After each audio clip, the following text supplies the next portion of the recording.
Hi everyone. Today I'm going to be showing you how to resolve the missing collision issue from uh, from a generated mesh using the modeling feature.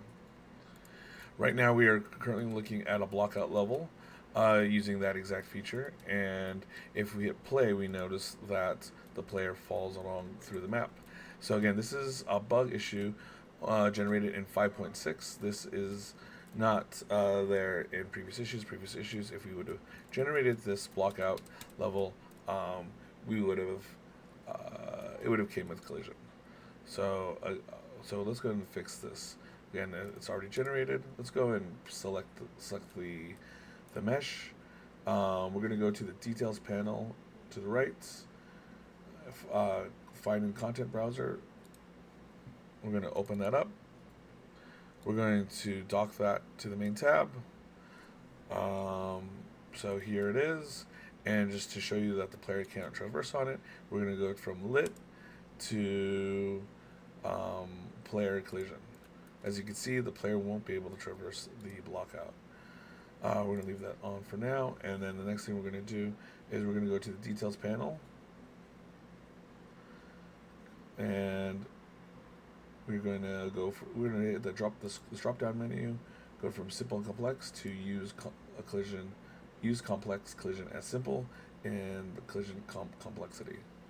So now I have it save, hit play. I should be able to traverse the entire blockout. But moving forward, how do we fix this from when generating new meshes? Let's go and do that now.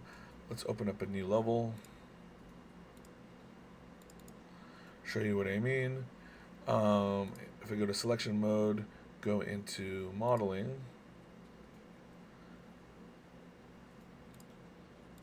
Go to cube grid. I'm going to generate a new mesh.